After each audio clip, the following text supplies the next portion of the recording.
Welcome to Wizards of the Tower. Roleplay. In this episode, we're going to be talking about how to end each session or campaign that you run as a GM.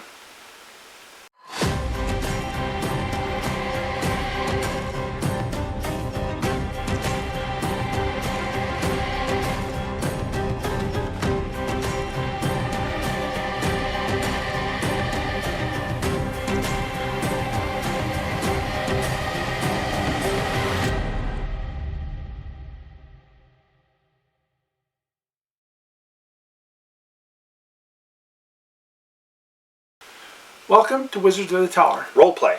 We want to talk a little bit about how something that we started doing on ending our game sessions and the end of at the end of a campaign.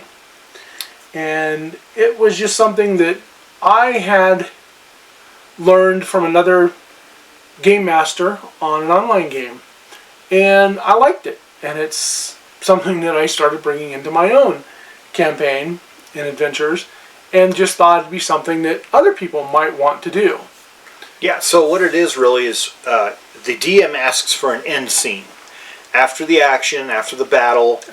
When the game's getting ready to end. When the game's getting ready to end, when you're getting ready to cut off on the end of that part. For the session, or even for at the end of the session and the campaign. Or at the end of a campaign. The DM asks the players for an end scene. What is your character doing right now at this time, to bring closure or finality to this scene or this campaign. I think it's probably mainly used on a regular basis at the end of each game session. Yeah. And we experience it somewhat, in online gaming, because basically you're just hearing people's voices and they have to describe to you what their character's doing at the end of each scene. If you have a thief named Raul, it's like, well, what is Raul doing? Well, Raul is sharpening his knives. He's roughing up his soles of his shoes so he can climb walls. He's counting his gold and he's looking for the next mark, something like that. Yeah. Or what is your cleric Tamsin doing? Well, she's brushing up on her spell work. She's healing some sick. She's doing this and that, and she's preparing for the next adventure. That sort of thing. Right. Now, how we started doing this was I was playing in a pirate board online game, and our harbor master, which is the name for the GM or DM, at the end of each session would say, what is your end story, or what is your intel? And we would go around the table online and we would describe what our player was doing. Mm-hmm. And it kind of added a lot of depth, and it added a little bit more role play into what we were doing. Yeah. And I liked it. I thought, wow, this is pretty cool. I had never experienced that in all my years. Mm-hmm. And as a dungeon master, if I find something that I like from somebody else, I'm going to carry that into my games. And I think that's how we all learn. And well, yeah, add things. You learn from other groups or from what other DMs do. You pick up players. You pick things up. Sure.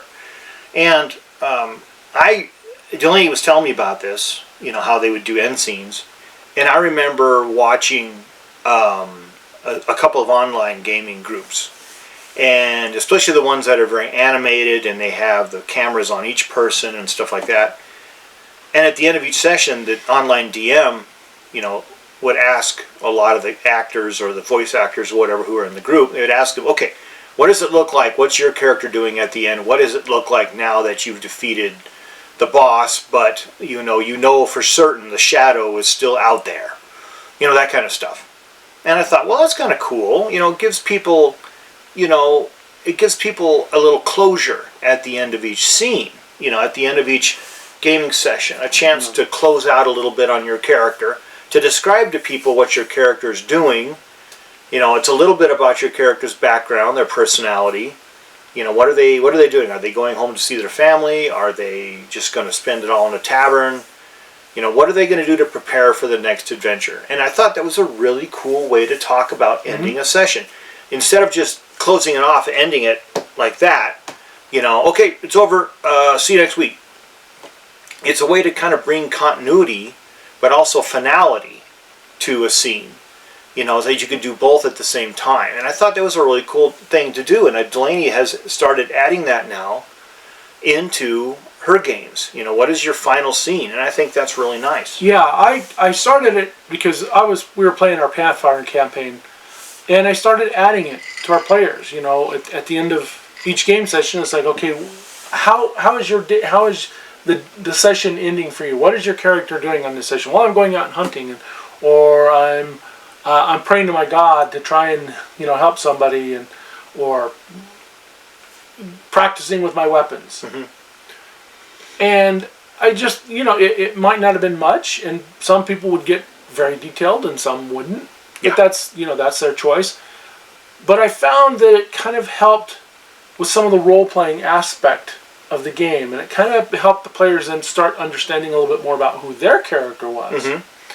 And then I carried it on into the Pirate Board, which is where I started, which is very simple to do on Pirate Board, because usually each session is the end of an adventure. Yeah, pretty much. And after a few times, I asked my players, "What did you think of this?" Mm-hmm. And I think it was a consensus that everybody really liked doing this. Yeah. Now, we have a new guy running a Pathfinder adventure, and he's not doing it, but I'm going to suggest that maybe that's something he might want to do. Sure. Because it's something that could help him as a DM to help understand the players and to help solidify the next adventure that he might be wanting to throw out there.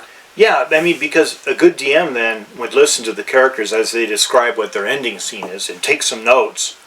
It's like, okay, well, this character is going off to do this, and then you can write that down, and you've got like a continuity timeline between what's happening with them and what's happening next. And it could actually benefit you as a DM to try to formulate your next adventure. You could bring in a side quest. You could involve, say, some kind of an action that your heroes perform. Yeah, maybe your hero did something while they were doing their end scene. Yeah. That caused something to happen. Mm-hmm. And maybe, or it involves a character, or it involves something else. So that's what I think is kind of interesting and really kind of cool about the whole thing is it allows for the continuity of the story and for extra role playing at the end of the scene. Now, I admit that a lot of people don't feel comfortable so much with role playing. Delaney and I are of the generation. We're of the high school musical generation. Mm-hmm. Where we all had to do plays in school, and we had to do stuff like elementary that. Schools, elementary school, and junior high. We had to do all that stuff. So whether you were comfortable with it or not, you had to do it. So role playing is not such a big issue for us. But I know that a lot of people who are addicted to screen time may find that very difficult. So maybe it's a way to bring those folks who have difficulty with role-playing, with socialization. It's a way to bring them out and let them express a little bit more about their characters. And let them, come up with another kind of a continuation between this session and the next about what their character's doing. Are they going on a side quest? Are they helping out people? Are they engaging in nefarious activities? That sort of thing. Yeah. And so it can provide a connection between one session and the other. Yeah. And as Tom said, it's kind of a role-playing. Now, typically you do it by going around the table. Mm-hmm. Now, if you're new to this, you might want to give your players an example on what you're looking for. Yeah. And then maybe start with the person who's the most comfortable or the best at role-playing. And then end with the person who's the least comfortable with role-playing. So that way they can kind of get an idea of how to do this. Mm-hmm. And that's what we had to kind of do with our players, is those who weren't that comfortable with it or weren't familiar with this concept, was Tom would start it off and we'd kind of go around the table on who was really good at role-playing, and it kind of got them more involved. Yeah. I don't see why that could be an issue. I think it could only benefit your game. But I know that some people, when they run really rules-heavy games, and there's not a lot of role-playing involved so much, it's probably a dead thing. It's probably a dead issue. They're like, what? No, it's just a waste of time. I can lay down some more rules for my characters. They don't need to do that, or whatever. So to me, it just seems like a great way, and I'm glad Delaney's doing it. And I know that there are plenty of DMs who do it. And it'd be nice to hear from other DMs and other players if you think it's valuable and if you think it's part of your game system also. Yeah, and kind of an example. Tom's thrown out a few, but I was a DM would turn to Tom and say, "Okay, Tom, what is Niederbeck doing once he's you've gotten back into town? What are you doing at this time?" Yeah, and so what I would usually say is after we'd slain all the orcs, I would come back into town, and my Niederbeck would be my cleric, a high-level cleric. The first thing he would do is go to the Temple of Fenra, he's a cleric of Fenra, who is a minor goddess in one of our Pathfinder. Actually, she's a major goddess. Is she? I always thought she was kind of a major goddess. Oh, okay, well, you're the DM. You decide. So he would go to the Temple of Fenra. For one thing, check and see what was going on, because as each high-level cleric, they're essentially sort of like priests of the temple in one of the roles they have. And so they're sort of administrators, too. But one is to see to the health of everybody who's in the temple, provide for them with food, water, clothing, necessities, and also protection. And so his whole role is, even after he'd gone out to fight or to deal with, this orc menace or something like that, he had to come back and deal with what was happening in the temple. Were they short of food? Were there too many people there? What if they lost an orphan? An orphan wandered away. He had to go find the kid, something like that. And so for me, it was always like, well, he gets back and one of the acolytes is like, Father Niederbeck, there's a problem. Little Johnny's missing. He's been gone 2 days. We don't know where he is. And he's like, oh, that kid wanders off all the time. All right. Okay, I'll go take a look and we'll see what's going on, etc., etc., etc. So it's a way to kind of give you a little flow from one session to the next. And I like that. And that right there, with Tom telling me that gives me a subplot for the next adventure. Yeah. Or to toss it in, as the subplot in what was actually going to happen. Yeah. Yeah. It's kind of cool. I like it. Yeah. And that thus gives a little bit of Tom's background into the adventure. Mm-hmm. Yep. So it's something to think about, and I would ask you to think about doing it and try it and let us know if you do it, or if once you implement it, let us know what you think. If you like it, what your players think. Ask them, how do they like having an in-session? And then, you do it also at the end of the campaign. Mm-hmm. Because what happens at the end of the campaign? You want to know what's going to happen with your characters. You don't just end it.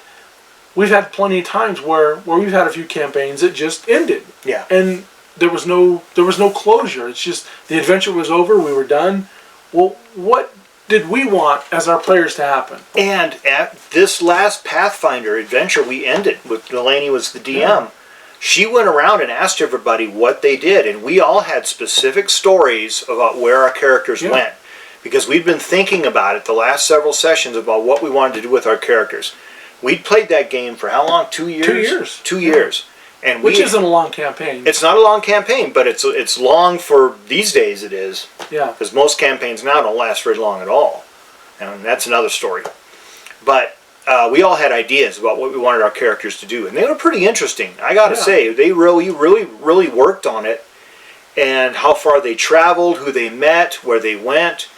It was really cool. That was a good way to end a whole campaign. Yeah, so now the players knew where their characters ended up in life. Did they go back to their homelands? Mm-hmm. Did they decide to continue adventuring in new lands? You know, did they meet somebody? Mm-hmm. And it allowed the players then to say how their characters ended. Yeah.